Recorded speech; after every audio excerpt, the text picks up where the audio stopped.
Last class में कहां तक बातें हमारी हो गई थी? ओके, डीयू हमने पढ़ लिया था। नेक्स्ट अब हमारा टॉपिक शुरू होता है आइसोमेरिज्म। नेक्स्ट जो टॉपिक हमारा है दैट इज आइसोमेरिज्म। क्लियर? आइए इसी पर हम बात करते हैं। सबसे पहले हम आइसोमेरिज्म के अंदर आइसोमर्स पढ़ेंगे। क्या पढ़ेंगे? आइसोमर्स। थोड़ी देर के लिए सभी के पेन डाउन होने चाहिए। आइसोमर्स। क्लियर? आप समझ पा रहे होंगे। आइसो, आइसो का मतलब क्या होता है यहां पर? सेम। आइसो का मतलब अगर अपन बात करना चाहें तो रहेगा सेम। एंड मर का मतलब अगर अपन बात करें तो यूनिट। मर का मतलब क्या होता है? यूनिट। जैसे आपने देखा होगा पॉलीमर मतलब बहुत सारी यूनिट, मोनोमर मतलब सिंगल यूनिट। तो यहां पर आपके सामने आइसोमर, आइसो का मतलब सेम, मर का मतलब यूनिट। यानी कि सेम यूनिट का मतलब मैं क्या समझू सर? यूनिट का मतलब जिनसे मिलकर बना होगा। तो आप कह सकते हो सेम का मतलब आप समझो सेम। सेम क्या समझेंगे? Molecular formula. इस प्रकार से आपको याद रखेंगे। अगर कभी भी आप लोगों से रिलेशन की बात की जाती है कि ये आइसोमर्स हैं या नहीं है, तो आइसो का मतलब सेम, मर का मतलब यूनिट जिनसे मिलकर बना है। और कोई भी कंपाउंड में क्या मिलकर बनता है? मोलिकुलर फॉर्मूले से। तो जिनका मोलिकुलर फॉर्मूला सेम होगा वही आइसोमर्स हो सकते हैं, दूसरे आइसोमर्स नहीं हो सकते। अब आते हैं हम आइसोमर्स की डेफिनेशन पर। किसके ऊपर? आइसोमर्स की डेफिनेशन के ऊपर। यहां तक नोट करके जल्दी से आएंगे और फिर हम डेफिनेशन, और डेफिनेशन से काफी चीजों को सीखेंगे।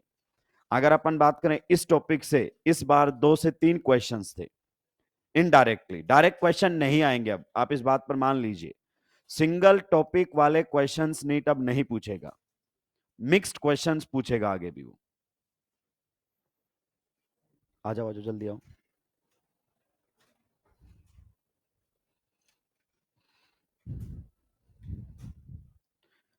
होमवर्क आपका रहेगा आयुपैक नेमिंग एक्सरसाइज सेकेंड।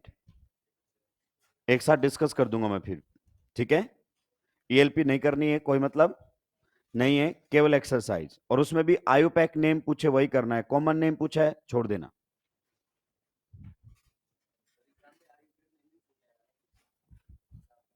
हाँ, नहीं, इतना विश्वास करो मुझ पे।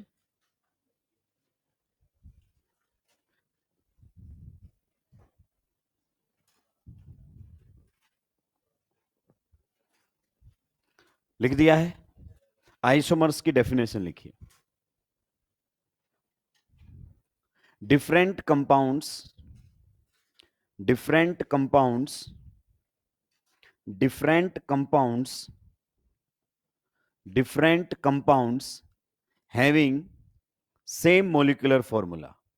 Different compounds having same molecular formula. देखिए, मेरे पढ़ाने का जो अंदाज है वो थोड़ा अलग रहेगा। नोटबुक भरने पर हमें नहीं जाना है। Different compounds having same molecular formula are known as, are known क्या लिखना? जब सामने लिखा है आइसोमर तो उसी की तो डेफिनेशन लिख रहे होंगे। क्लियर? तो आइसोमर्स की अगर अपन बात करना चाहें, different compounds having same molecular formula. Underline the word different, underline the word different and underline the word same molecular formula। देखिए, एक्चुअली आइसोमर एक रिलेशन है। आइसोमर क्या है? एक रिलेशन। दो कंपाउंड्स के बीच की रिलेशन को हम आइसोमर्स कहते हैं। एक दो पॉइंट पहले आप लिख देंगे, फिर मैं आपके सामने आगे बढ़ूंगा। पहला पॉइंट और लिखेंगे इसके अंदर, isomers have different physical, isomers have different physical, isomers have different physical, comma chemical, isomers have different physical, comma chemical or both properties। isomers have different physical, comma chemical और both properties। यानी कि या तो उनकी physical property अलग होगी या chemical property अलग होगी, या फिर अगर अपन बात करना चाहें तो दोनों भी अलग हो सकती हैं। अगर कंपाउंड डिफरेंट है तो जाहिर सी बात है फिजिकल या केमिकल प्रॉपर्टी में से कोई ना कोई तो एक अलग होगी। अगला पॉइंट लिखेंगे इसके अंदर, isomers have different IUPAC name. आप बताइए कंपाउंड्स अलग हैं तो आईयूपैक नेम सेम हो सकता है क्या? Different compounds have different IUPAC names. Isomers have different IUPAC name. अगला पॉइंट, ये कोई बड़ी बात नहीं है, मतलब हमें चीजों से कनेक्ट करेंगे पॉइंट्स। कभी आप सोचोगे इनको रट्टा मार लेंगे हम, बेसिक से हैं, ये रटने की जरूरत नहीं है। Isomers have isomers have isomers have same DU. Isomers have same DU. Isomers have same DU. कुछ लोग अब इस पर भी स्टार लगा लेते हैं भाई, इस पर भी जो स्टार लगाते हैं ना उसका मानसिक लेवल बहुत कमजोर है। आप बताइए आइसोमर्स का मॉलिक्यूलर फॉर्मूला सेम होता है कि अलग अलग होता है? अगर मॉलिक्यूलर फॉर्मूला सेम है तो डीयू तो सेम आएगा ही, क्योंकि हम डीयू कहां से निकालते हैं? मॉलिक्यूलर फॉर्मूला से। तो इसमें स्टार लगाने वाली कौन सी बात है? इसका मतलब या तो आपको डीयू क्लियर नहीं है या फिर आपको आइसोमर की डेफिनेशन क्लियर है, इसलिए आप इस पर क्या लगा रहे हैं? स्टार। नेक्स्ट पॉइंट लिखेंगे, two homologs can't be isomers. two homologs two homologs can't be isomer. two homologs can't be isomers. two homologs can't be isomers. Bracket में लिखो, ब्रैकेट में लिखो, because they differ because they differ because they differ by at least ch2 unit. because they differ by at least ch2 unit. आप जानते हैं ना homologs में कम से कम ch2 का तो फर्क होगा, कॉमा लगाकर। Means have different molecular formula, means have different molecular formula, means have different molecular formula. Homologues की खास बात है कि होमोलॉग्स में कम से कम कितने का फर्क होगा? cs2 यूनिट का, एटलीस्ट cs2 यूनिट का फर्क होगा। और cs2 यूनिट का फर्क होगा तो फिर तो मॉलिक्यूलर फॉर्मूला सेम हो ही। और आइसोमर्स की प्राइम कंडीशन है कि मॉलिक्यूलर फॉर्मूला क्या होना चाहिए? सेम होना चाहिए। क्या ये पॉइंट आपको समझ में आया? क्या अगर दो कंपाउंड्स का डीयू सेम है तो क्या वो आइसोमर होंगे होंगे? नो। आइसोमर की एक ही कंडीशन है, that molecular formula must be same. आइए अब इन सब पॉइंट्स को समझना हम शुरू करते हैं। सभी के पेन डाउन होने चाहिए।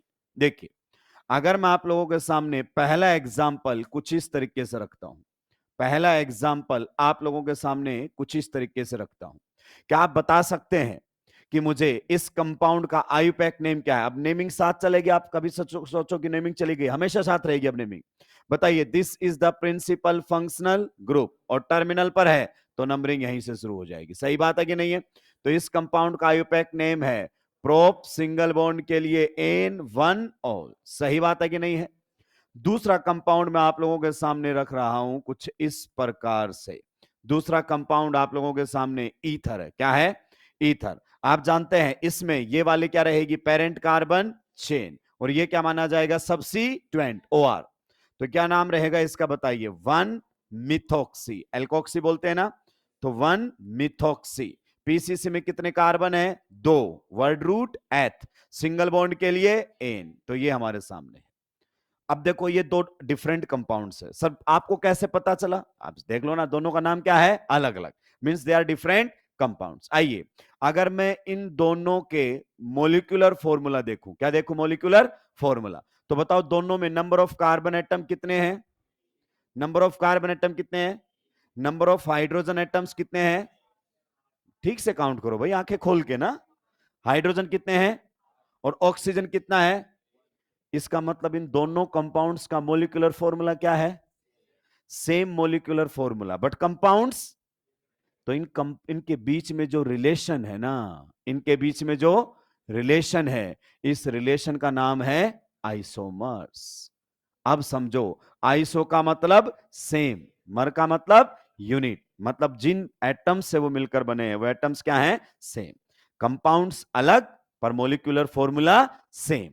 अब आप बताइए, मैंने एक पॉइंट आपको लिखवाया कि isomers have same DU, isomers have same DU. तो क्या आप यहां से कंफर्म नहीं कर सकते? अगर मैं बोलूं डीयू निकालो तो बताओ इसका डीयू कितना निकल कर आएगा? जल्दी से हवा में बताओ। 0।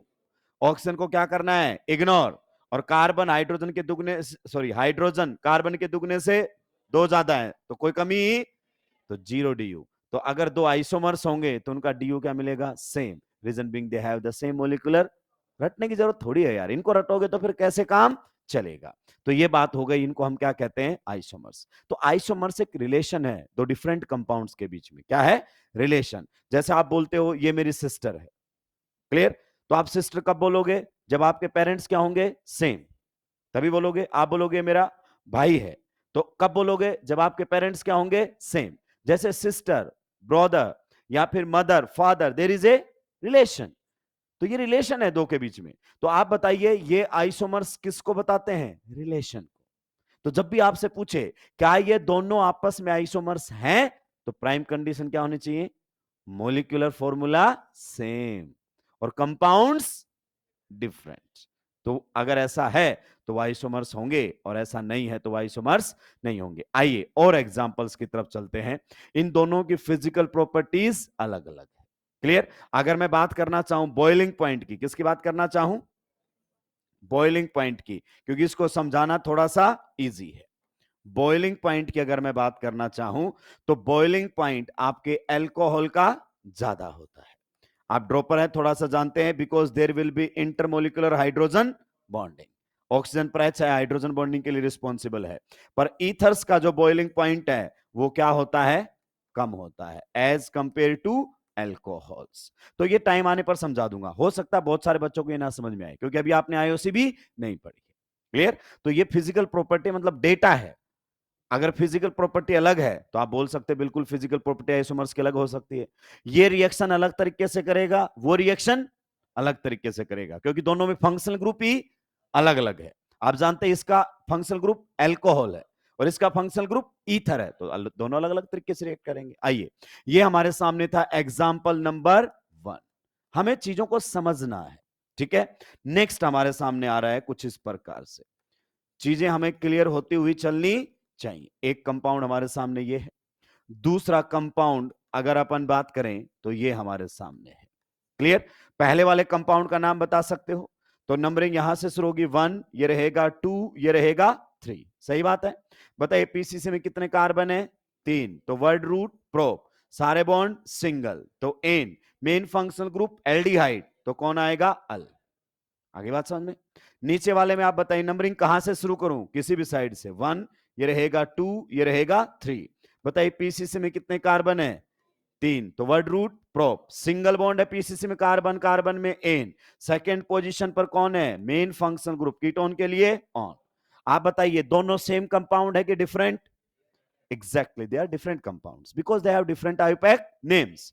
अब बताइए अगर मैं इन दोनों का आपसे मोलिकुलर फॉर्मूला पूछूं, तो बताओ ऊपर वाले में कितने कार्बन है, 3, कितने हाइड्रोजन है, 6, कितना ऑक्सीजन है, 1। नीचे वाले में बताओ कितने कार्बन है, कितने हाइड्रोजन है, कितना ऑक्सीजन है। दोनों का मोलिकुलर फॉर्मूला क्या है। अब जरा दिमाग पे जोर डालो, definition of isomers, different compounds having, इन्हीं को तो आइसोमर कहते हैं। लेकिन भाई साहब पता है तुम क्या करते हो, तुम इतनी लंबी चौड़ी डेफिनेशन लिखते हो जो कि जाते जाते खुद ही भूल जाते हो, आखिरी तक जाते जाते। Compounds having same molecular formula, different physical property और केमिकल प्रॉपर्टी और अरेंजमेंट ऑफ एटम्स और ग्रुप्स इन, जो मेन पॉइंट है वो अभी तक क्लियर नहीं है। उस पूरी डेफिनेशन को पढ़ने के बाद क्या समझना था वो क्लियर ही नहीं हुआ है। वो केवल लिखने में नंबर दिलवा सकता है, ऑब्जेक्टिव पेपर में नंबर नहीं दिलवा सकता। तो मैं आपको डे 1 से कह रहा हूं अपने कॉन्सेप्ट एकदम पिन पॉइंट, जैसा सवाल वैसा ही जवाब मिलेगा आपको। आप बताइए अगर मैं यहां से डीयू पूछना चाहूं आपसे, क्या पूछना चाहूं, डीयू पूछना चाहूं, तो आप बताइए डीयू कितना है। तो सही बात है कि नहीं है। अगर दो कंपाउंड्स आपस में आइसोमर हैं तो उनका मोलिकुलर फॉर्मूला, अगर मोलिकुलर फॉर्मूला सेम तो डीयू भी क्या होगा, सेम। अब देखो आप जानते हैं इनकी केमिकल प्रॉपर्टी अलग अलग है, इसको समझाना आसान है। एल्डिहाइड्स टॉलरेंस टेस्ट देते हैं पर कीटोन नहीं देते, तो बताइए केमिकल प्रॉपर्टी अलग हो गई कि नहीं हो गई? बॉइलिंग पॉइंट आपके कीटोन्स का ज्यादा होता है as compare to aldehydes, physical property अलग हो गई। तो जैसे जैसे हम आगे पढ़ेंगे तो पीछे की चीजों में और क्लियरिटी आपको आती हुई जाएगी। यहां तक कोई दिक्कत आपत्ति परेशानी होनी भी नहीं चाहिए। चलिए नेक्स्ट एग्जाम्पल की तरफ बढ़ते हैं दोस्तों, ध्यान से सुनिएगा। अगर मैं आप लोगों के सामने यहां पर बात करना चाहूं तो कुछ इस प्रकार से दिया गया है। एक जो आप लोगों के सामने है वो ये है, एक जो आप लोगों के सामने वो ये है। आप बताइए इसका मोलिकुलर फॉर्मूला क्या है? मोलिकुलर फॉर्मूला बताओ इसका। कार्बन कितने हैं? 4। हाइड्रोजन कितने हैं? 8। डीयू बताओ इसका कितना है? बिल्कुल सही जवाब दिया। देखो ये फायदा होता है कॉन्सेप्चुअल पढ़ने का। अगर तुम फॉर्मूले से डीयू निकालते ना तो अभी पेन चलाना पड़ता तुमको। इधर अगर अपन बात करना चाहें तो बताइए इसके अंदर कार्बन कितने हैं? 5 और हाइड्रोजन कितने हैं? 10। अब जिसने बॉन्ड लाइन रिप्रेजेंटेशन नहीं सीखी उसके लिए दिक्कत है। क्लियर? डीयू बताओ कितना है इसका भी? तो क्या डीयू 1 है तो मैं बोल दूं ये आइसोमर होंगे? नहीं, डीयू 1 होना आइसोमर की डेफिनेशन नहीं है। क्या सेम होना? Molecular formula. अगर मैं आपसे पूछना चाहूं ढंग से बताइए, ये सेम कंपाउंड्स है कि डिफरेंट? सबसे पहले बताओ ये कैसे कंपाउंड्स हैं? Different compound. सही बात है कि नहीं है? क्या डिफरेंट कंपाउंड सारे आपस में आइसोमर होते हैं? नो, ये डिफरेंट कंपाउंड जरूर भी है पर साथ में क्या है? डिफरेंट, बताओ क्या? Different molecular formula. इसका मतलब ये आइसोमर्स नहीं है। तो मेरे पास जगह नहीं है, आप उधर ही लिख देना, यहां पर क्लियर है नॉट आइसोमर्स।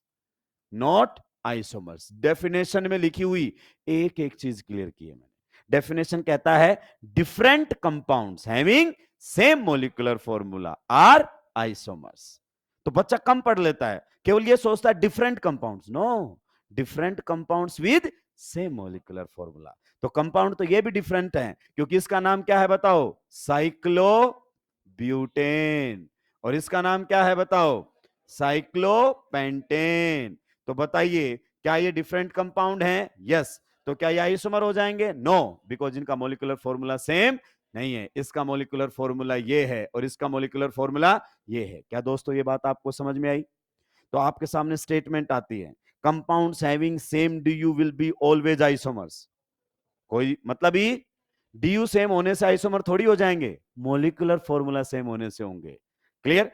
क्या ये बातें क्लियर है? चलिए, तो जितने भी पॉइंट्स मैंने लिखवाए हैं उन सबको एग्जांपल्स के थ्रू क्लियर किया है, नोट डाउन करेंगे।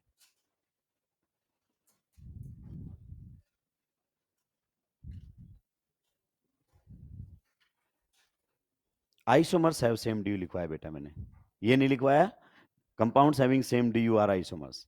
Reverse is not true. Isomers हैं तो डेफिनेटली मोलिकुलर फॉर्मूला क्या होगा? सेम। और हम डीयू निकालते कहां से? मोलिकुलर फॉर्मूला से। जल्दी जल्दी सुलटाते हुए भाई लोगों आगे बढ़ेंगे।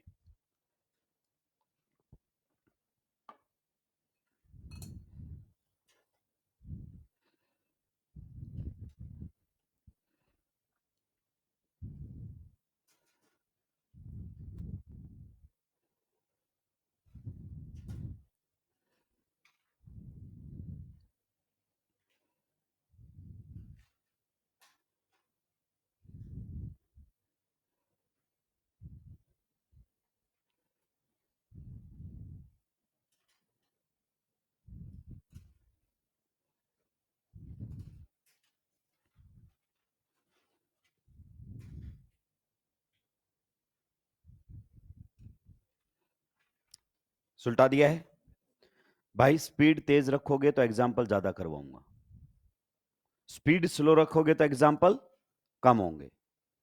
कोई ऐसी बात नहीं मिलेगी जो आपको बाद में कोई कहे कि वाइस भाई ने तुम्हारे साथ ये कर दिया। मैं खुद ही बता देता हूं,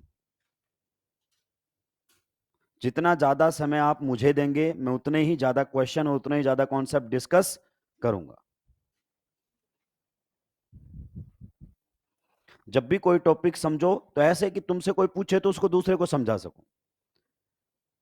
अगर आप किसी दूसरे को समझा नहीं पा रहे हो उसका मतलब आपको खुद को समझ में नहीं आई है वो बात। तो आइसोमर्स की कंडीशन बताओ। Same molecular formula, different compound. Isomer technically एक रिलेशन है।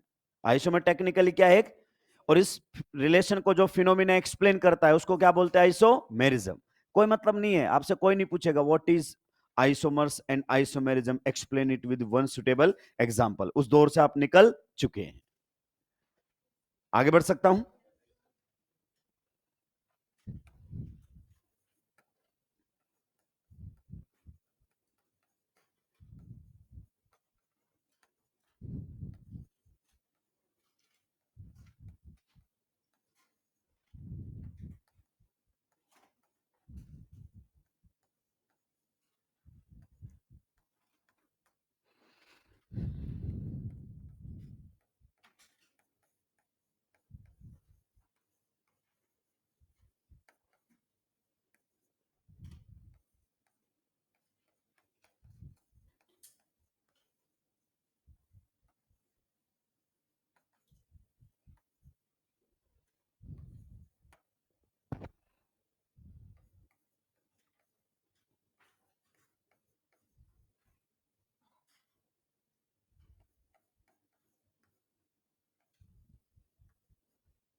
बढ़िया क्वेश्चन। नीट के मैक्सिमम बच्चे तो इस टाइप के क्वेश्चंस में सुलझ जाते हैं, इसको भी अप्रोच नहीं कर पाते, कारण बेसिक्स क्लियर नहीं है।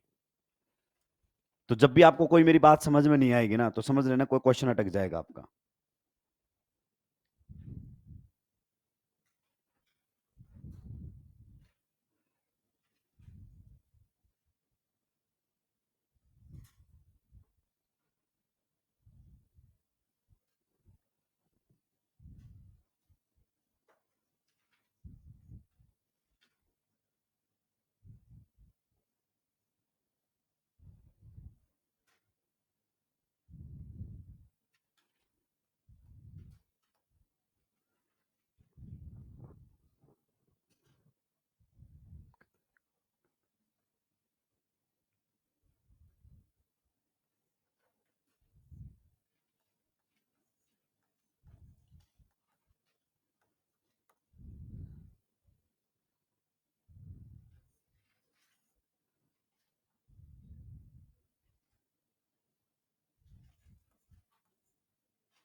अगला भी बेहतरीन क्वेश्चन, एकदम एक्सक्लूसिव।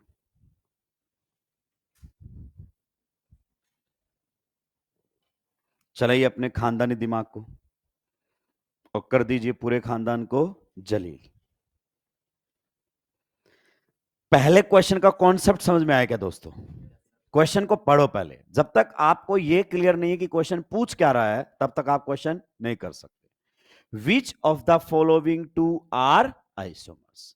अब इसके लिए आपको मालूम होना चाहिए कि आइसोमर्स होते क्या है। आइसोमर्स के बारे में अगर अपन बात करें तो डिफरेंट क्या होते हैं? ये डिफरेंट कंपाउंड्स, बट साथ में कंडीशन और क्या है? Same molecular formula. सही बात है कि नहीं है? Compounds must be different but the molecular formula must be same. बस। तो अब आपको यह देखना है किन दो का मोलिक्यूलर फॉर्मूला सेम है। आप बताइए, 1 chlorobutane and 1 bromo butane, molecular formula same होगा क्या? ए दिमाग से पैदल लोगों, इधर कौन है और इधर कौन है, तो कैसे हो सकता है मोलिकुलर फॉर्मूला सेम? तो इनका मोलिकुलर फॉर्मूला ही सेम नहीं है, ये आइसोमर नहीं हो सकते। आप बताओ इन दोनों का मोलिकुलर फॉर्मूला सेम है क्या? देखो कितने कार्बन है, 3, प्रोप, आ गई बात समझ में? सिंगल बॉन्ड, इसमें भी सिंगल बॉन्ड, इसमें भी OH और इसमें भी, तो मोलिकुलर फॉर्मूला क्या है? सेम, पर कंपाउंड क्या है? डिफरेंट, तो ये बिल्कुल आइसोमर्स। आगे बात समझ में? नेक्स्ट वाले में ये बढ़िया, अब देखो आयुपैक नेमिंग नहीं आएगी तो बैठे रहोगे। ये क्वेश्चन आइसोमेरिज्म का नहीं, आयुपैक नेमिंग प्लस आइसोमेरिज्म का होता है, और अच्छा एग्जामिनर यही करता है। तो बताइए, कह रहा है मिथाइल मिथेनोएट, तो एक बार मिथाइल मिथेनोएट की स्ट्रक्चर बनाइए। आपको मालूम है ना, ईस्टर में जो भी पहले लिखा होता है वो कहां जुड़ा होता है? ऑक्सीजन पर। तो ये आपके सामने स्ट्रक्चर है किसकी? Methyl methanoate. दूसरा कह रहा है इथेनोइक एसिड, तो ये आप लोगों के सामने स्ट्रक्चर हो गई है किसकी? बताइए, इथेनोइक एसिड की। दोनों में जल्दी से बताइए, दोनों का मोलिकुलर फॉर्मूला चेक कीजिए। दोनों में कार्बन कितने हैं? 2। दोनों में हाइड्रोजन कितने हैं? 4। दोनों में ऑक्सीजन कितने हैं? बताइए, दोनों का मोलिकुलर फॉर्मूला, बट कंपाउंड अलग। साफ दिख रहा है, एक कार्बोक्सिलिक एसिड और एक ईस्टर। जी हां, ये आइसोमर्स हैं। मोर देन वन करेक्ट वाला है। नेक्स्ट कह रहा है प्रोपीन एंड साइक्लोप्रोपेन, तो प्रोपीन की स्ट्रक्चर बना सकते हो। ये आपके सामने कौन है? प्रोपीन, और ये कौन है? साइक्लोप्रोपेन। बताओ दोनों में कार्बन कितने हैं? 3। दोनों में हाइड्रोजन कितने हैं? 6। जी हां, दोनों का मोलिकुलर फॉर्मूला क्या है? सेम, पर कंपाउंड अलग अलग है। इट मींस बिल्कुल सही, ये भी आपस में आइसोमर्स हैं। अगले क्वेश्चन पर फिर से निगाहें डालिए। Isomer of methyl ethanoate, isomer of methyl ethanoate. आप बताइए इस क्वेश्चन से आपको क्या क्लिक किया कि क्या अप्रोच लेंगे हम? क्या अप्रोच लेंगे हम? आइसोमर ऑफ मिथाइल, मिथाइल क्या लिखा हुआ है? Methyl ethanoate. इसका मतलब यह कह रहा है कि मिथाइल इथेनोएट के एक बार स्ट्रक्चर बनाओ। तो मिथाइल इथेनोएट की जब आप स्ट्रक्चर बनाओगे तो स्ट्रक्चर यही बनेगी क्या? कहता है आपको सिंपल सा ये पता करना है इस मोलिकुलर फॉर्मूले वाला और कौन कंपाउंड है। खत्म हो गई कहानी। तो आप क्या सोचते हैं कि आइसोमर की डेफिनेशन पूछेगा? नहीं, एप्लीकेशन। बोर्ड में 98% आते हैं, हम किसी सिंगल माइनर में भी 98 नहीं ला सकते, कारण वहां केवल जो आपको आता है वो लिख के आना है। यहां अलग तरीके से क्वेश्चन की फ्रेमिंग होती है। तो बताइए इसके अंदर कितने कार्बन है? जल्दी से बताओ, कितने कार्बन है इसमें? 3। कितने हाइड्रोजन है? 6। ऑक्सीजन कितने हैं? पक्का? इसका मतलब आपको चेक करना है इनमें से किसका ये मोलिकुलर फॉर्मूला है। पहले वाले में बताओ कितने कार्बन है? 3। हाइड्रोजन कितने हैं? ऑक्सीजन कितने हैं? तो देखो इन दोनों का molecular formula and compound different, because this is carboxylic and this is Easter. अरे ईस्टर है ना ये, तो ये आपस में आइसोमर हुए। Different compounds but molecular formula same. अगले वाले में बताओ जल्दी से, जल्दी से बताओ कितने कार्बन है इसमें? 3। कितने हाइड्रोजन है? काउंट करके बताओ। 6। ऑक्सीजन कितने हैं? 2। सही बात है कि नहीं है? तो आप बताइए क्या इसका और इसका मोलिकुलर फॉर्मूला सेम है, पर कंपाउंड सेम है कि अलग अलग है? अलग अलग। इसमें फंक्शनल ग्रुप कौन है? ईस्टर, और इसमें 2 फंक्शनल ग्रुप है, one is ketone and one is alcohol. तो कंपाउंड अलग है, मोलिकुलर फॉर्मूला सेम, तो ये भी इसका क्या है? आइसोमर। अगले वाले कंपाउंड की तरफ चलिए। अगर अपन बात करें, कार्बन बताओ कितने हैं? 3। हाइड्रोजन बताओ जल्दी से कितने हैं? 6। ऑक्सीजन बताओ जल्दी से, 2। तो इसका और इसका मोलिकुलर फॉर्मूला सेम, पर कंपाउंड अलग, because functional group is aldehyde and alcohol, और उसमें केवल एक है। आईपैक नेम लिख लो, अलग अलग आएगा। तो ये भी आपस में क्या है? आइसोमर। नेक्स्ट वाले में बताओ जल्दी से, कार्बन कितने हैं? 3। 1 2 3। कार्बन कितने हैं? 3। हाइड्रोजन काउंट करो, 2 और 1, 3 और 2, 5 और 1, 6। ऑक्सीजन कितने हैं? 2। तो बताइए इसका भी मोलिकुलर फॉर्मूला क्या है? सेम, पर कंपाउंड अलग, तो ये भी इसका क्या है? आइसोमर। तो कई बार आपको बोल देता है कि बताओ नाम लिख करके इसका आइसोमर कौन है, तो मतलब उसी मोलिकुलर फॉर्मूले वाला कंपाउंड पहचानना है, क्योंकि आप जानते हैं आइसोमर्स की prime condition molecular formula should be same but compound must be different. तो यही कॉन्सेप्ट अप्लाई कर रहा है। मतलब ये दोनों क्वेश्चंस आइसोमर की डेफिनेशन पर थे। ये दोनों क्वेश्चंस किस पर थे? आइसोमर की डेफिनेशन के ऊपर थे। क्या ये पॉइंट क्लियर हुआ? चलिए अब आगे बढ़ते हैं नेक्स्ट क्वेश्चन की तरफ। सभी ने सुलटा दिया है? चलिए नेक्स्ट हमारे सामने रहेगा आइसोमर्स का क्लासिफिकेशन, यानी कि टाइप ऑफ आइसोमर्स। तो हम आइसोमर्स को बेसिकली स्टार्टिंग में दो कैटेगरी में डिवाइड करते हैं। आइसोमर्स को कितनी कैटेगरी में डिवाइड करेंगे बच्चों? दो कैटेगरी में डिवाइड करेंगे। सबसे पहले अगर अपन बात करना चाहें तो हमारे सामने आता है स्ट्रक्चरल आइसोमर्स। कौन आते हैं? Structural isomers. इसके कई नाम है। स्ट्रक्चरल आइसोमर्स भी बोल देते हैं, या फिर इन्हीं को ही हम क्या बोल देते हैं? Constitutional isomers. क्या बोल देते हैं? Constitutional isomers.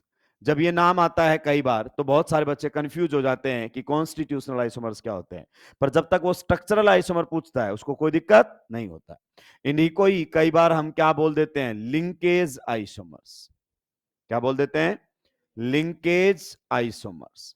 इन्हीं को ही हम लिंकेज आइसोमर्स भी कह देते हैं। क्लियर? या फिर कई बार हम इनको रीजियो आइसोमर्स भी कहते हैं। क्या कहते हैं? Regio isomers. ये सब इन्हीं के ही नेम है। आप स्ट्रक्चरल आइसोमर बोल दो, आप कॉन्स्टिट्यूशनल आइसोमर्स बोल दो, आप लिंकेज आइसोमर्स बोल दो, आप रीजियो आइसोमर्स बोल दो। क्लियर? ज्यादातर चलने वाले ये दो नाम है, ज्यादातर ये चलते हैं, या तो स्ट्रक्चरल का नाम करेगा या फिर कॉन्स्टिट्यूशनल का। ये पहली कैटेगरी हो गई है। दूसरी कैटेगरी में हमारे पास आते हैं कौन से आइसोमर्स? Stereo isomers. कौन से आते हैं? Stereo isomers. क्लियर?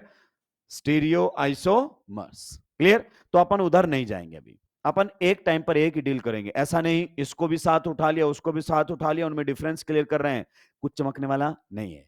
सही बात सही समय पर बताई जाएगी। तो सबसे पहले हम इस वाले पार्ट को डिस्कस करना चाहते हैं कि ये क्या होते हैं। तो मेनली अगर अपन बात करना चाहें तो या तो हमारे सामने कौन सा चलेगा? कौन सा चलेगा? स्ट्रक्चरल, या फिर कौन सा?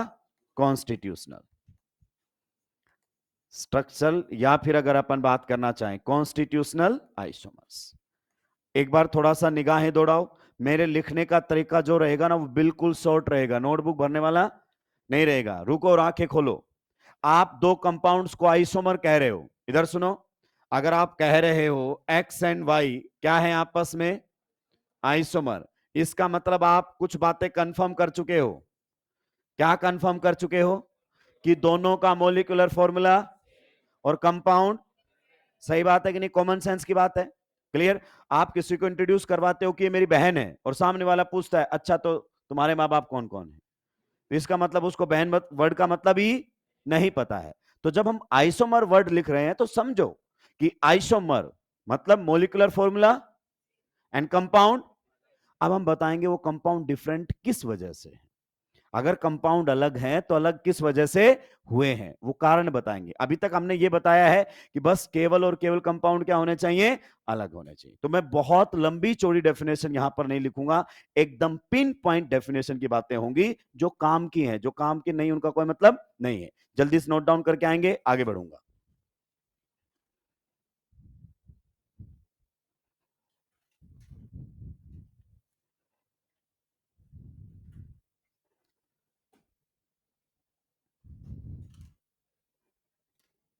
स्पीड मेंटेन करेंगे।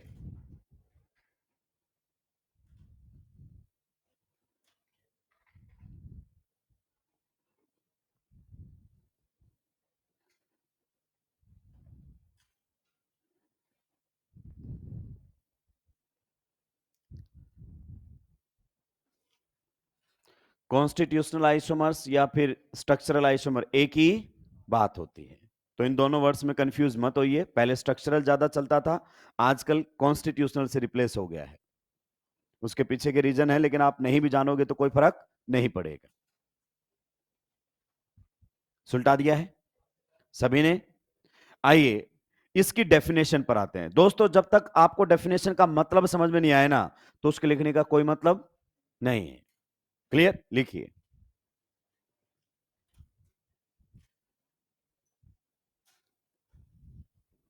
compounds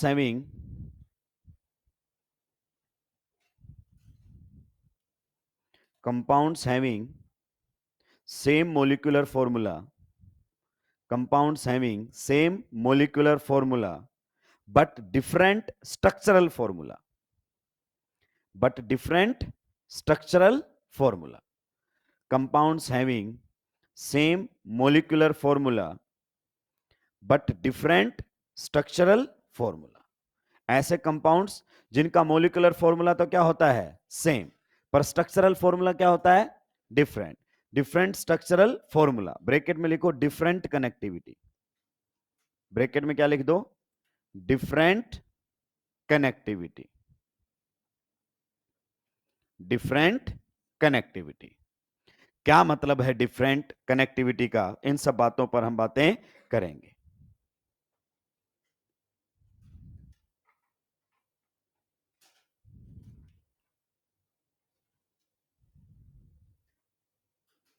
सुलटा दिया सभी नहीं. चलिए, कनेक्टिविटी का मतलब क्या होता है सबसे पहले बताओ. कनेक्टिविटी का मतलब होता है जुड़ने का तरीका. नेक्स्ट पॉइंट में स्टार लगाकर लिखेंगे. Structural formula means, structural formula means sequence of bonding of atoms, sequence of bonding of atoms, sequence of bonding of atoms, sequence of bonding of atoms. आगे बात समझ में, पेन डाउन और इसको समझने की कोशिश करेंगे. ध्यान से सुनिए वन बाय वन. मान लीजिए अगर मैं आप लोगों के सामने लिखता हूं C4H9Br, आप बताइए इसका DU कितना है, जल्दी से हवा में आना चाहिए. बताइए ब्रोमीन को क्या मान लो हाइड्रोजन, तो C4H10 होना चाहिए था और H10 ही है तो DU 0, कोई हाइड्रोजन की डेफिशिएंसी नहीं है. अब इसका मतलब समझो, आपको पहले ही पता चल गया बच्चे DU क्या है 0.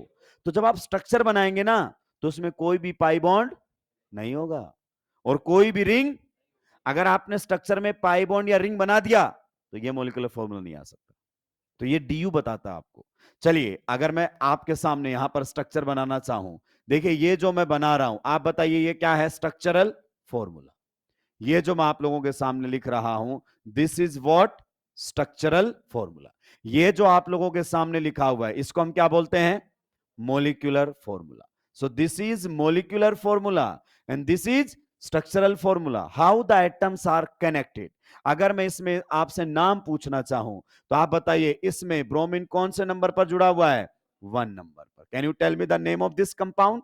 You will say IUPAC name of this compound is 1 bromo. क्या बोलोगे 1 ब्रोमो. पीसीसी में 4 कार्बन, ब्यूट सिंगल बॉन्ड के लिए ane, so IUPAC name is 1 bromo butane.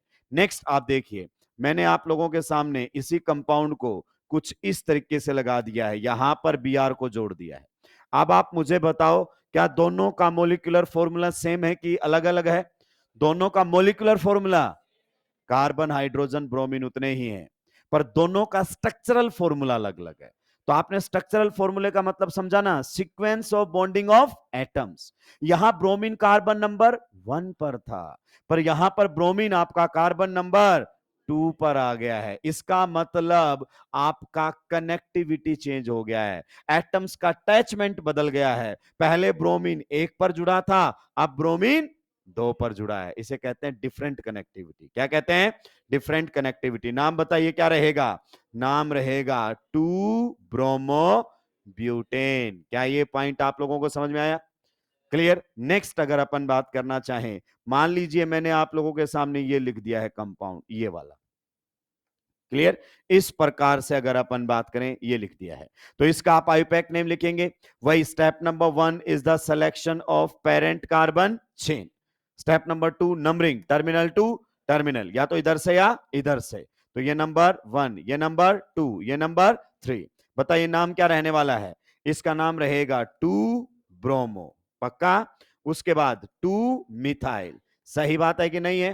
PCC में कितने कार्बन है 3. Word root prop single bond के लिए एन. सोचिए अगर आईयूपैक नेमिंग नहीं आता तो आइसोमेरिज्म कैसे पढ़ सकते हैं. क्लियर, कनेक्टेड है पूरा टॉपिक इसके अंदर। तो ये आपके सामने है, इन सब में अटैचमेंट अलग अलग है। अब आप बोलोगे सर कहां अलग है, इसमें भी तो ब्रोमीन 2 नंबर पर था और इसमें भी तो ब्रोमीन 2 नंबर पर। सही, आपने केवल ब्रोमीन को देखा, ये नहीं देखा इसमें चारों कार्बन स्टेट चेन में थे, पर इसमें कितने आए केवल, तो कार्बन्स के जुड़ने का तरीका ही बदल गया है। तो जब एटम्स के जुड़ने का तरीका बदल जाता है तो हम उसे डिफरेंट कनेक्टिविटी कहते हैं। क्या कहते हैं, डिफरेंट कनेक्टिविटी कहते हैं दोस्तों। तो अगर मैं इन कंपाउंड्स के बारे में आपसे कुछ बात यहां पर पूछना चाहूं तो आप क्या कह सकते हैं इन सभी कंपाउंड्स के बारे में, सोच समझ कर बोलना। इन सभी कंपाउंड्स के बारे में हम कह सकते हैं इनमें एक कॉमन है, क्या, सेम मोलिक्यूलर, यू एग्रीड।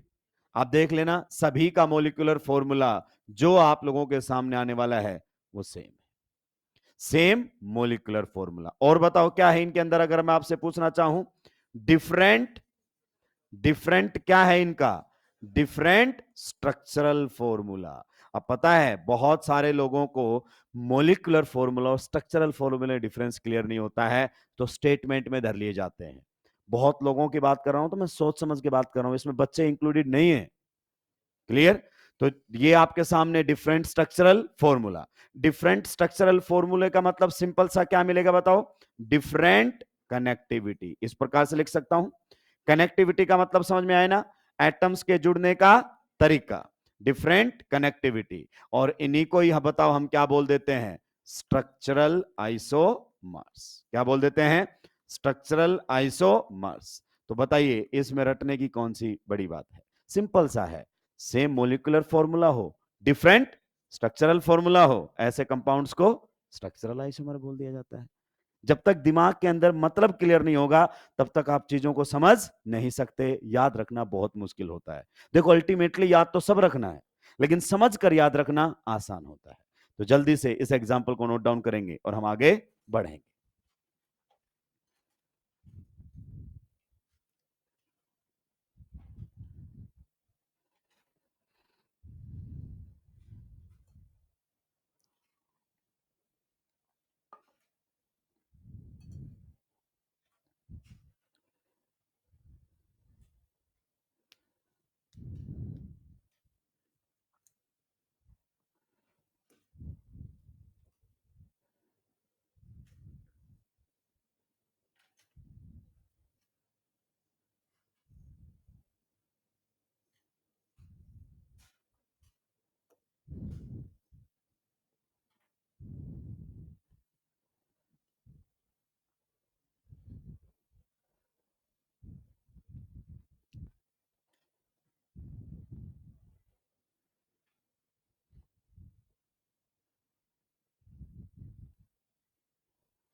ऐसे आइसोमर्स जिनका स्ट्रक्चरल फॉर्मूला क्या होता है, डिफरेंट, क्या कहलाएंगे, स्ट्रक्चरल आइसोमर्स।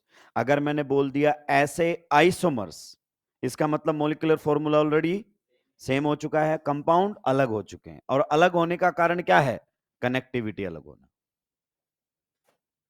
सुलटा दिया सभी नहीं, आगे बढ़ सकते हैं। देखिए एक बात हमेशा ध्यान रखिए, जब भी कनेक्टिविटी बदलेगी ना तो फिजिकल प्रॉपर्टी 101% बदलेगी। जैसे आप ड्रॉपर आपको जानते हैं, जैसे जैसे ब्रांचिंग बढ़ती है वैसे वैसे बॉइलिंग पॉइंट कम हो जाता है। तो जब भी स्ट्रक्चरल फॉर्मूला चेंज होगा तो 101% फिजिकल प्रॉपर्टी चेंज होगी, या तो बॉइलिंग पॉइंट चेंज होगा, या मेल्टिंग पॉइंट चेंज होगा, या सोलिबिलिटी में फर्क आएगा, कोई ना कोई फिजिकल प्रॉपर्टी चेंज हो जाएगी। अगर फिजिकल प्रॉपर्टी चेंज हो जाएगी तो इन कंपाउंड्स को हम सेपरेट कर पाएंगे on the basis of their physical properties. जैसे आपने प्योरिफिकेशन एंड सेपरेशन टेक्निक्स पढ़ी हैं ऑर्गेनिक केमिस्ट्री के अंदर, जिनमें से आता है जैसे distillation, crystallization, sublimation and chromatography.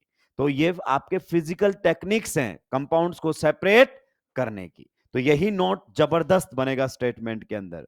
लिखिए, structural isomers can be separated by physical methods. Structural isomers can be separated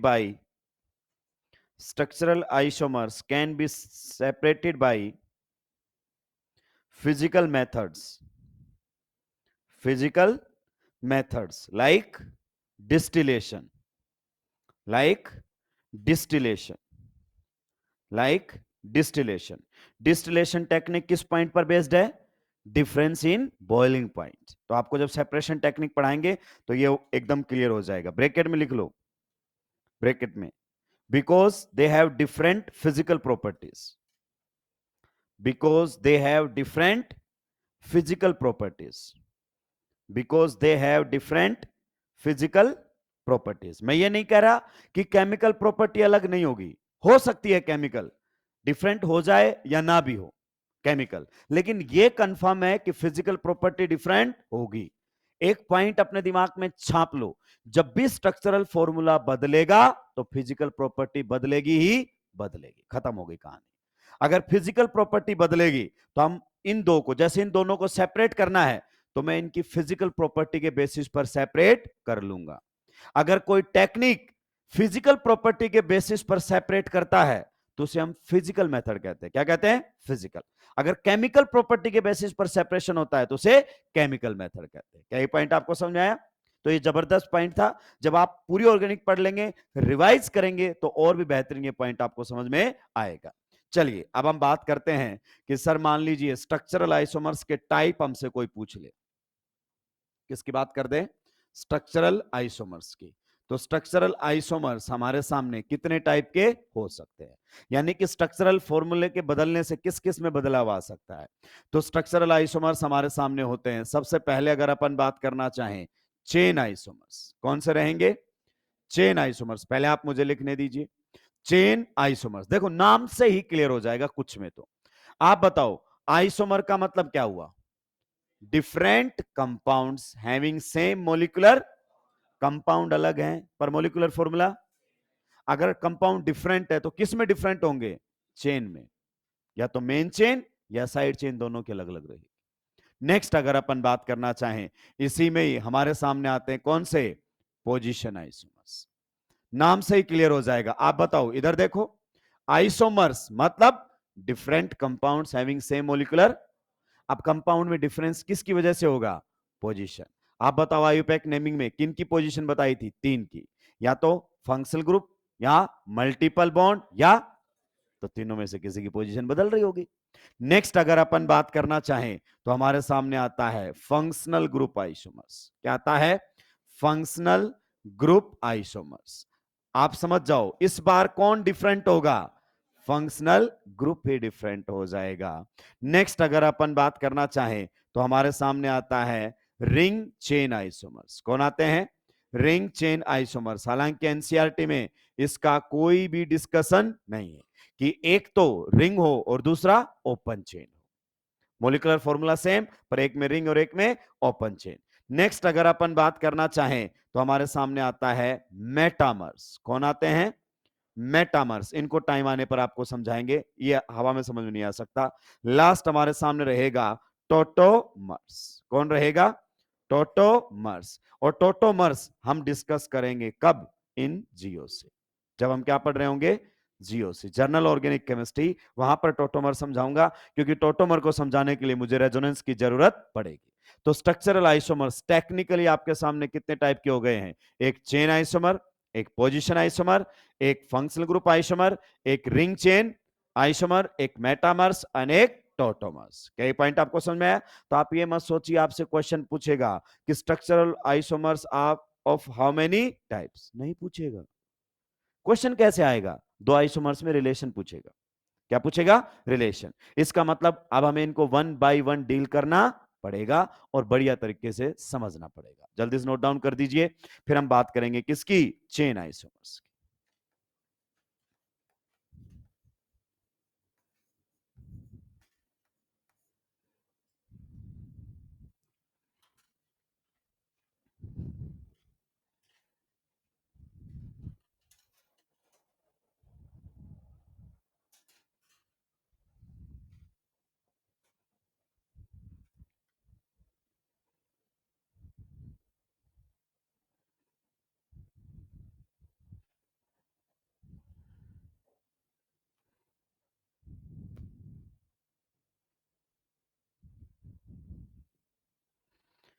जल्दी जल्दी सुलटाते हुए आगे बढ़ेंगे दोस्तों। याद रहे डेफिनेशन बहुत ही कंसाइज और बहुत ही प्रिसाइज होगी हमारी।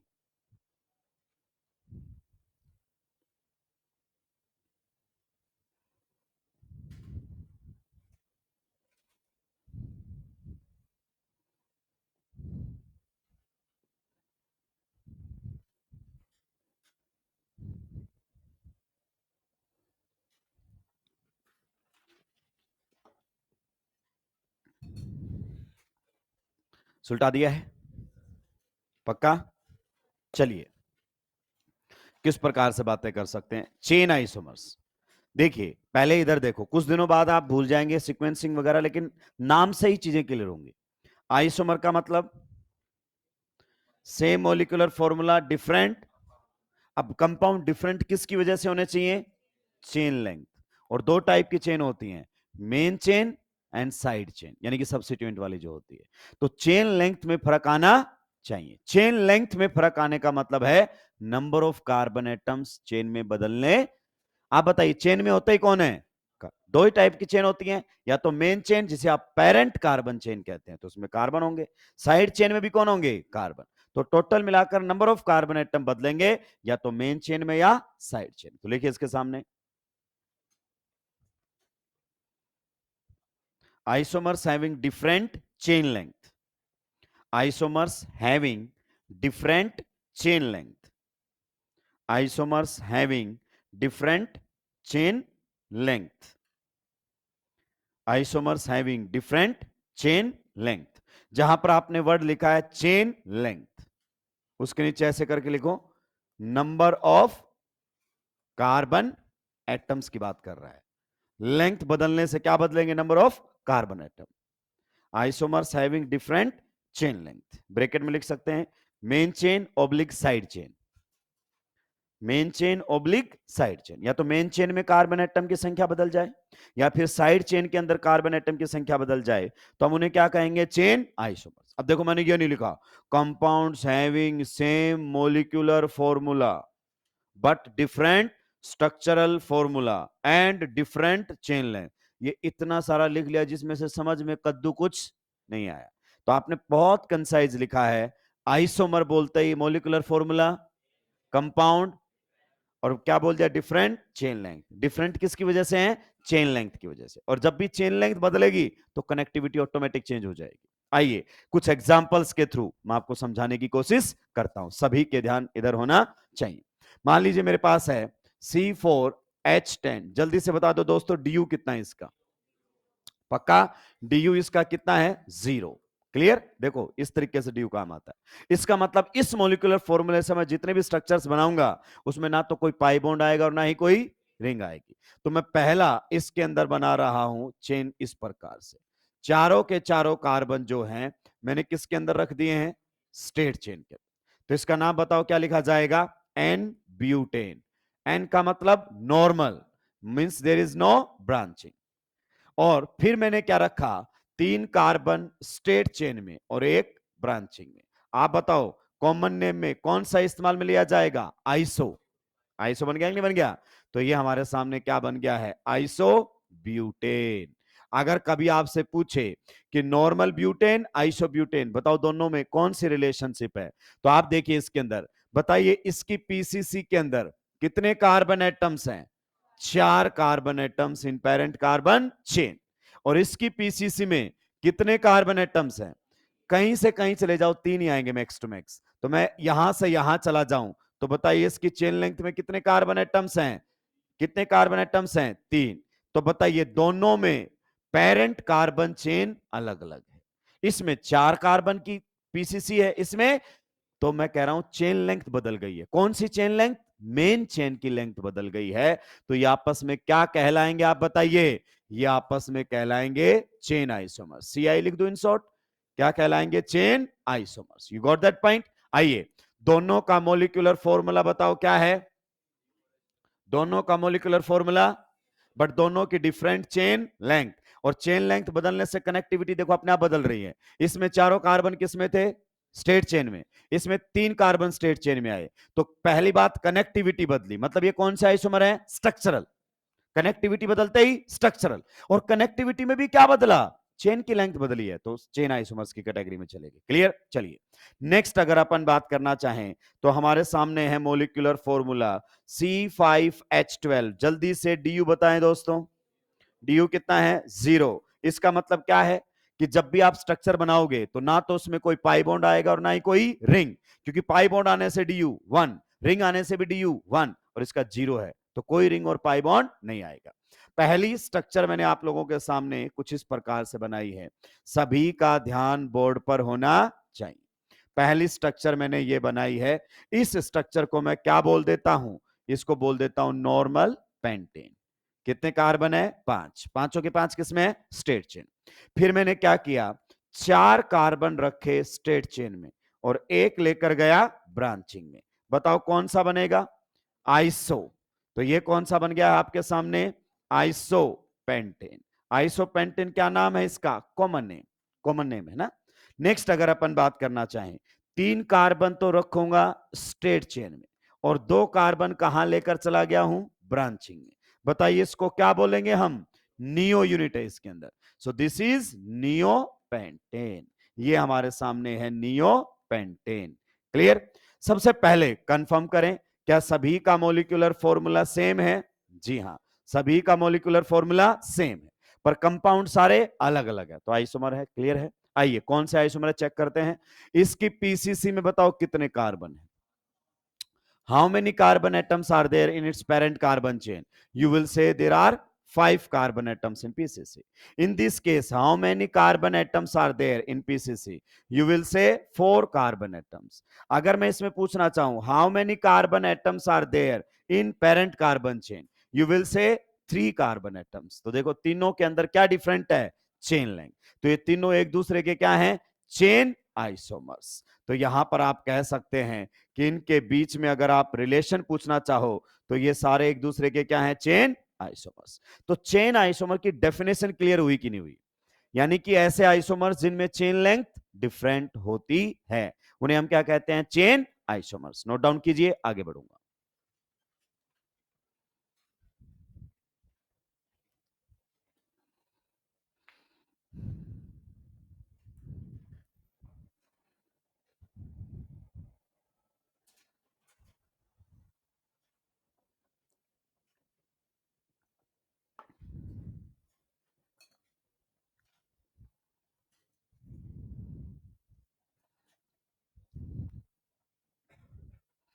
जल्दी जल्दी सुलटाएंगे भाई लोगों।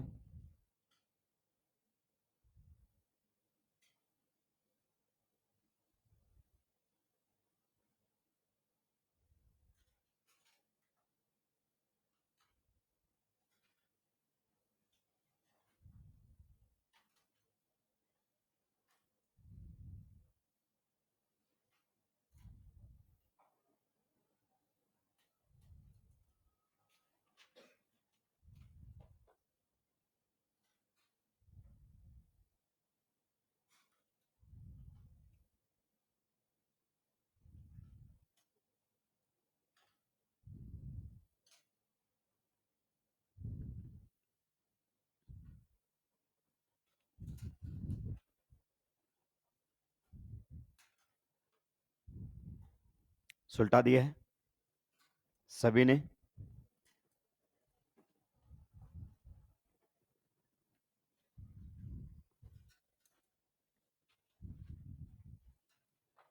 पक्का?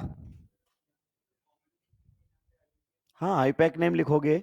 अगर आपसे पूछे what is the IUPAC name of iso pentane, तो बताओ इसका आईयूपैक नेम क्या रहेगा? पेरेंट कार्बन चेन सेलेक्ट कर ली है, नंबरिंग कहां से करेंगे बच्चे? 1 2 3 4, क्या नाम रहेगा बताओ? 2 मिथाइल ब्यूटेन। क्लियर? तो ये तो कॉमन नेम लिखे गए आपके सामने। आगे बढ़ सकता हूं? चलिए, नेक्स्ट एग्जांपल आप लोगों के सामने कुछ इस प्रकार से है। अगला एग्जांपल हमारे सामने है C4H8। डी यू बताओ जल्दी से क्या है? डी यू कितना है? 1। अब आप बताओ डी यू 1 का मतलब तुम क्या समझे? कि सर आप जब भी स्ट्रक्चर बनाओगे ना, तो स्ट्रक्चर में या तो पाई बॉन्ड आएगा या रिंग आएगी। अगर आपने पाई बॉन्ड और रिंग नहीं बनाया तो वो मॉलिक्यूलर फॉर्मूला ये हो ही नहीं सकता। क्लियर? आइए, सबसे पहले अगर अपन बात करना चाहें तो हमारे सामने कुछ इस प्रकार से है, ये दिया हुआ है। दूसरा अगर अपन बात करें तो हमारे सामने कुछ इस प्रकार से है। एंड आप चेक करके बताएं इन दोनों के बीच में क्या रिलेशन है।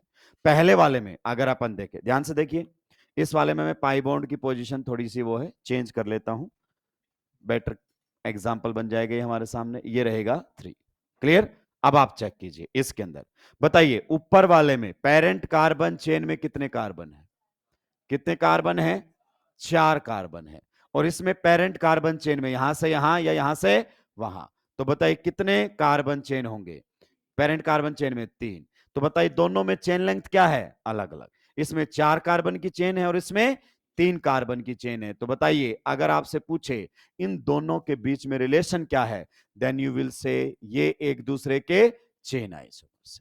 क्या ये पॉइंट आपको समझ में आया? चलिए, अब एक अच्छा एग्जांपल आप लोगों के सामने आ रहा है, जरा ध्यान से सुनेंगे। एक बहुत ही बेहतरीन एग्जाम्पल आप लोगों के बीच में यहां पर आ रहा है। आप पूरा का पूरा इस्तेमाल करेगा किसका? आयुपैक नेमिंग का। ये कंपाउंड बनाया गया है, फिर से ये कंपाउंड बनाया गया। ध्यान से सुनिएगा, दोनों का मोलिकुलर फॉर्मूला जो है वो क्या है? सेम। दोनों का मोलिकुलर फॉर्मूला क्या है? सेम। अभी तक आप चेक कर सकते हो, दोनों का मोलिकुलर फॉर्मूला क्या है? सेम। अभी तक दोनों कंपाउंड एग्जैक्टली क्या है? सेम। अब ध्यान से सुनना, इसमें मैंने डबल बॉन्ड ये लगाया और इसमें मैंने डबल बॉन्ड ये लगाया। अब मैं आपसे पूछ रहा हूं कि बताइए what is the relation between these two compounds. तो आप सबसे पहले क्या देखेंगे? दोनों का molecular formula, and you will find दोनों का मोलिकुलर फॉर्मूला क्या है? सेम। चेक कर लेना आप, कार्बन हाइड्रोजन वगैरह सब। अब देखो इसमें पीसीसी, तो ये आपका कौन है बताइए? प्रिंसिपल फंक्शनल ग्रुप, जो कि पीसीसी में आना ही चाहिए। तो पीसीसी यहां से शुरू कर यहां, आप बताइए यहां जाओगे कि मल्टीपल बॉन्ड की तरफ? तो हम मूव करेंगे मल्टीपल बॉन्ड की तरफ। बताओ पीसीसी में कितने कार्बन है? 1 2 3 4 5 6। इसमें बताओ ये हमारे सामने क्या रहने वाला है? प्रिंसिपल प्रिंसिपल फंक्शनल ग्रुप, हाँ या ना? तो ये कार्बन पीसीसी में आना ही चाहिए। तो यहां से शुरू करके अब बताओ कार्बन देखूं कि मल्टीपल बॉन्ड? मल्टीपल बॉन्ड की तरफ जाऊंगा। तो ये रहेगा नंबर 1, ये रहेगा नंबर 2, ये रहेगा नंबर 3 और ये रहेगा नंबर 4। दोनों कंपाउंड्स की किस में डिफरेंस है? Chain length. हेंस ये एक दूसरे के क्या हैं? Chain isomers. एक दूसरे के क्या हैं? Chain isomers. तो सोचिए, जिस बच्चे को आयुपैक नेमिंग नहीं आती, selection of parent carbon chain नहीं आता, वो कैसे इस टाइप के क्वेश्चंस पर हाथ डाल सकता है? ये तो अच्छा क्वेश्चन है। It's combination of naming plus isomerism. तो कई बार बच्चे को लगता है कि ये आइसोमेरिज्म का क्वेश्चन है। नहीं भाई, नेमिंग नहीं आती है तो ये आपका क्वेश्चन बनने वाला नहीं। जल्दी से सुलटाएंगे, आगे बढ़ूंगा।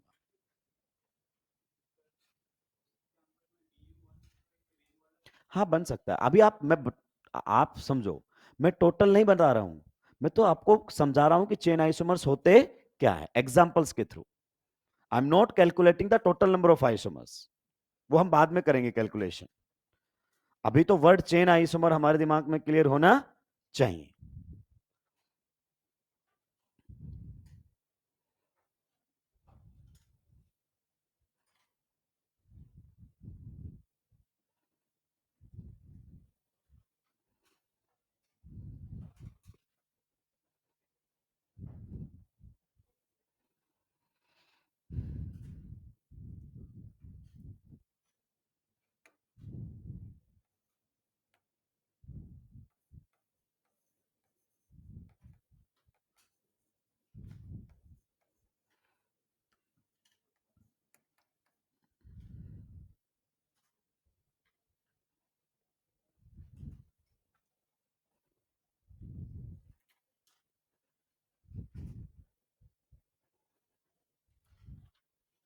सुलटा दिया है।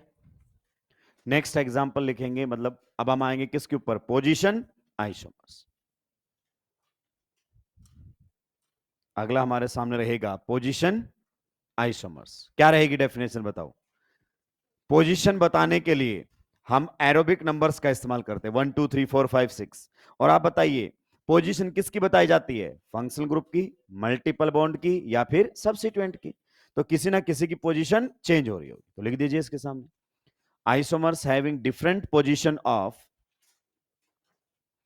isomers having different position of, isomers having different position of, isomers having different position of functional group, isomers having different position of functional group, comma multiple bond, comma multiple bond, और subsequent, और subsequent, और substituent. Clear. चलिए इसमें note लगाकर 2 point लिख दीजिए note में। पहला पॉइंट लिखेंगे नोट के अंदर, नोट में पहला पॉइंट लिखेंगे, position isomers have, position isomers have, position isomers have same chain length, position isomers have same chain length, यानी कि पेरेंट कार्बन चेन नहीं बदलनी चाहिए।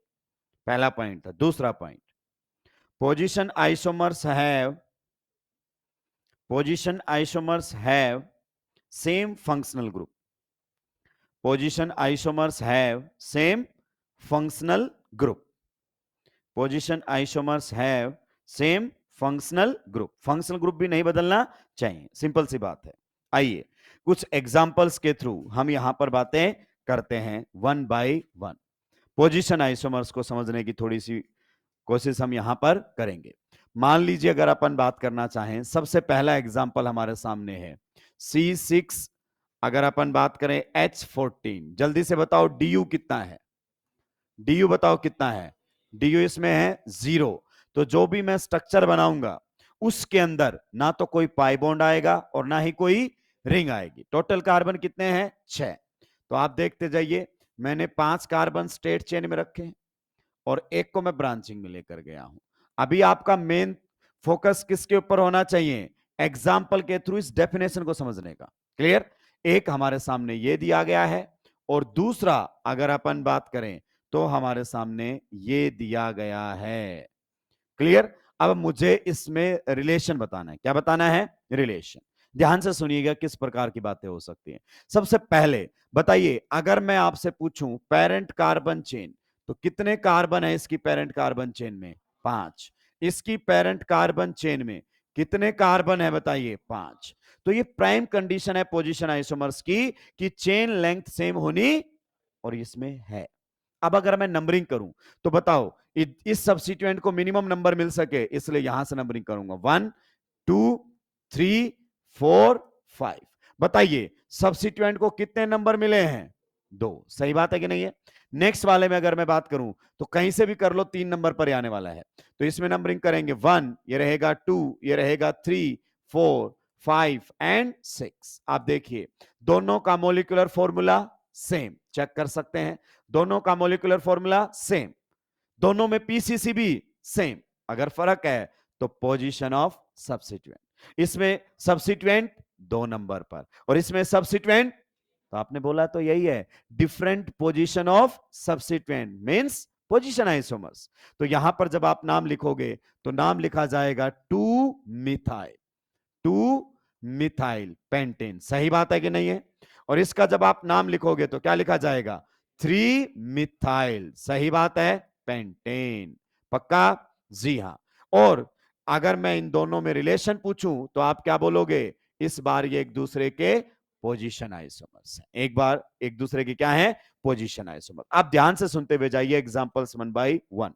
नेक्स्ट अगर अपन बात करें तो C3H8O दिया गया है। जल्दी से बताएंगे इसका DU कितना है। DU कितना है, 0। Ignore the oxygen.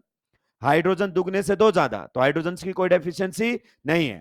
पहला मैंने आप लोगों के सामने स्ट्रक्चर ये बनाया है, सभी का ध्यान बोर्ड पर होना चाहिए।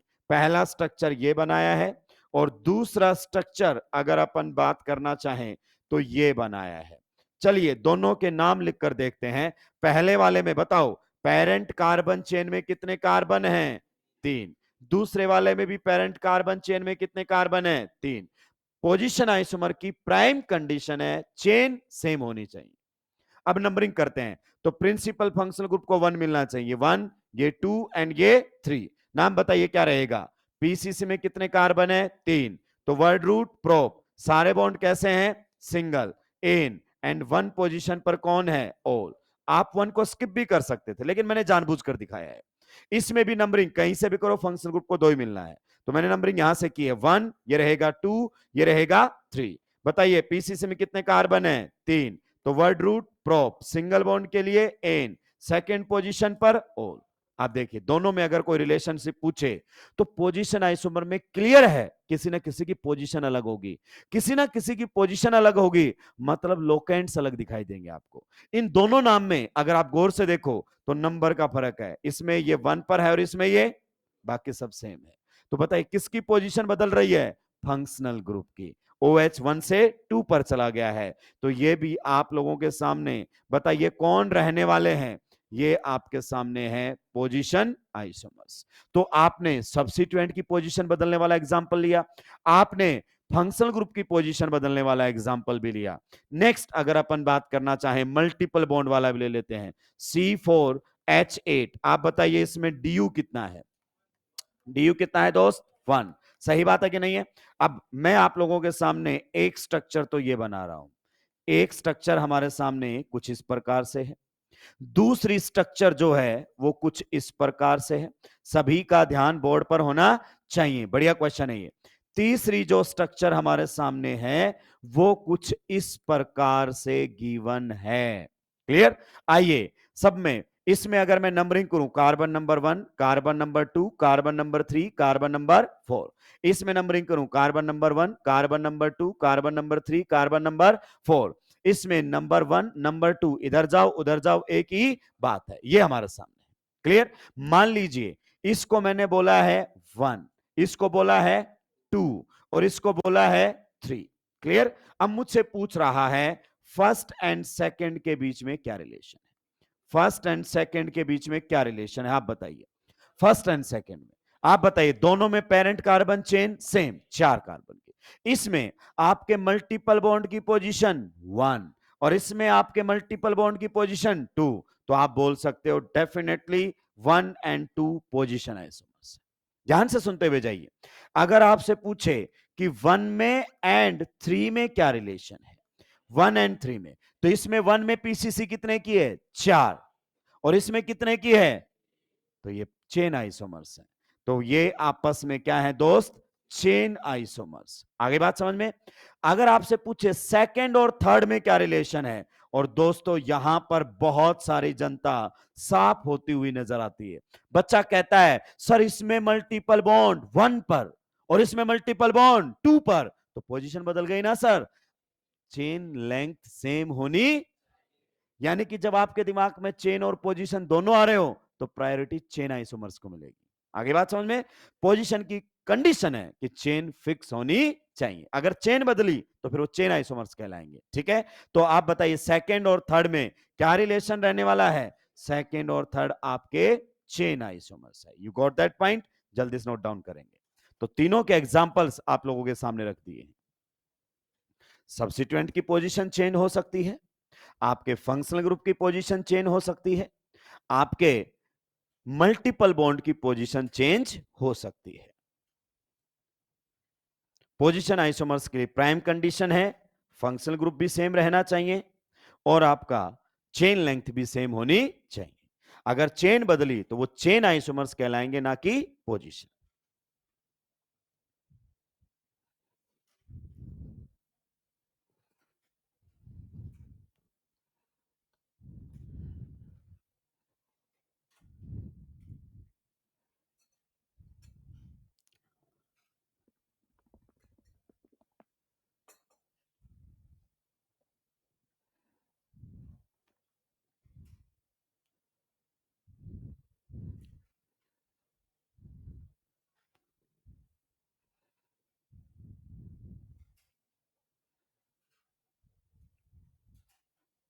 आइसोमर क्या होता है? एक रिलेशन।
सुलटा दिया है।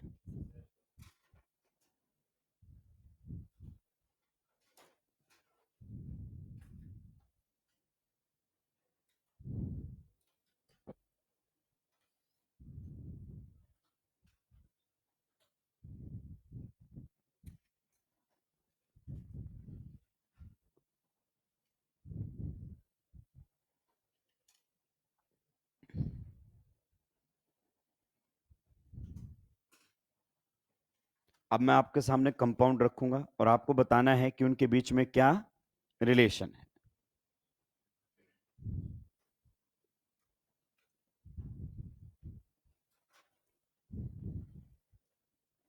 आगे बढ़ सकते हैं? सुलटा दिया सभी ने? पक्का? चलिए, तो नेक्स्ट क्लास का आपका टास्क रहेगा, एक तो जो हमने फंक्शनल ग्रुप पढ़े थे ना, वो वापस से रिवाइज करके आने। फंक्शनल ग्रुप्स हमने पढ़े हुए हैं, वो एक बार वापस से रिवाइज करके आएंगे, तो चीजें आपको समझने में आसानी रहेगी। ऑर्गेनिक केमिस्ट्री में कनेक्टेड है भाई सारी की सारी बातें। अगर आपने नेमिंग नहीं पढ़ी और आप सीधे बैठे हैं तो डेफिनेटली आपको दिक्कत आएगी। आइए, मैं आपके सामने एग्जाम्पल्स रख रहा हूं, आप अपना दिमाग चलाएंगे जैसा भी है, जितना भी है, और मुझे बताते जाएंगे कि इन कंपाउंड्स के बीच में आपके हिसाब से क्या रिलेशन होना चाहिए।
बताइए,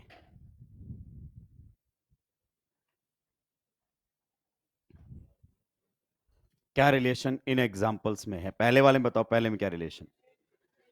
पोजीशन है या चेन है? दोस्त, इसमें पीसीसी यहां से शुरू होकर यहां तक है, तो बताइए पीसीसी के अंदर कितने कार्बन है? इसमें 4। और इसमें पीसीसी यहां से शुरू होकर अब यहां जाओ वहां जाओ, कोई फर्क तो इसकी पीसीसी में कितने कार्बन है? 3 कार्बन। इसका मतलब इनकी चेन लेंथ अलग अलग है, और चेन लेंथ अलग अलग है तो ये आपस में क्या है?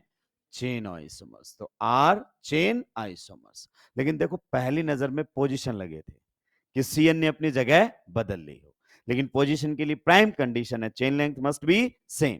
नेक्स्ट वाले में देखो, इसकी पीसीसी में बताओ कितने कार्बन है? 4। तो in this case number of carbon atoms in parent carbon chain 4। उधर वाले में बताओ, मेन फंक्शनल ग्रुप को थोड़ी छोड़ सकते हो, तो पीसीसी यहां से शुरू होकर यहां या यहां चली जाएगी। और इसमें पेरेंट कार्बन चेन में कितने कार्बन है? 3। इट मींस दोनों का मोलिकुलर फॉर्मूला सेम, पर दोनों में आपके चेन लेंथ अलग अलग है, तो ये भी आपस में क्या कहलाएंगे? Are chain isomers. Clear? Next वाले बताओ, पेरेंट कार्बन चेन में कितने कार्बन है? 4। तो पेरेंट कार्बन चेन में नंबर ऑफ कार्बन एटम्स हैं कितने? 4। और इसमें कितने हैं बताइए? 3। तो अगेन चेन लेंथ अलग अलग है, तो ये कहलाएंगे आपके क्या? Chain isomers. You got that point? Next वाले में बताओ, इस पेरेंट कार्बन चेन में क्या मैं दोनों फंक्शनल ग्रुप को इंक्लूड कर सकता हूं? जी हां। टर्मिनल पर आते हैं दोनों, तो ये मेरी पेरेंट कार्बन चेन है। बताइए पीसीसी में कितने कार्बन एटम्स हैं? तो यू विल से 4 carbon atoms. In this case PCC में कितने कार्बन एटम्स है आप बताइए? 3। तो बताइए चेन लेंथ सेम है कि अलग अलग है? अब जिसको पीसीसी का सिलेक्शन नहीं आता वो कैसे आइसोमेरिज्म पर हाथ साफ करेगा? तो आप फिर से कह सकते हैं ये हैं आपके चेन आइसोमर। नेक्स्ट वाले में बताइए, पेरेंट कार्बन चेन में कितने कार्बन एटम्स हैं? कितने हैं? 5। तो पेरेंट कार्बन चेन में है 5। आपको याद है ना, principal functional group, principal functional group, तो मैक्सिमम प्रिंसिपल फंक्शनल ग्रुप आने चाहिए, और 2 हैं तो एक से शुरू दूसरे पे खत्म। इसमें आपकी पीसीसी यहां से यहां तक रहेगी। बताइए इसमें कितने हैं? पेरेंट कार्बन चेन में 4 कार्बन, तो आर चेन आइसोमर्स। क्या ये पॉइंट आपको समझ में आया? तो जो आपने नोट लगाकर लिखा है ना कि पोजीशन आइसोमर में चेन लेंथ सेम होनी चाहिए, वो नोट्स पर देखो इतने क्वेश्चंस आए।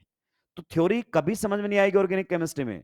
ये मत समझिए कि सब्जेक्ट थ्योरेटिकल है बच्चे, नहीं, ये सब्जेक्ट भी क्वेश्चन वाला है। क्वेश्चन करोगे तो ही क्वेश्चन बनेंगे, केवल थ्योरी पढ़ोगे तो क्वेश्चंस नहीं बनेंगे। सुलटा दिया है? किसी को कोई दिक्कत आपत्ति परेशानी?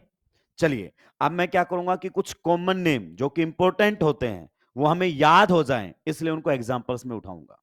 क्लियर? तो आपको लगेगा कि इतना पेज भर गया है, तो पेज केवल क्वेश्चंस में बढ़ रहे हैं। आप देखो क्वेश्चंस तो ज्यादा कर रहे हैं हम लोग। तो चलिए आगे बढ़ सकते, टाइम हो गया है क्या? बेल बज गई है? बज गई है या बजने वाली है? 1 मिनट है ना? 1 मिनट का तुम क्या जानो मतलब। आगे बढ़िए, रिलेशन बताते हुए चलिए।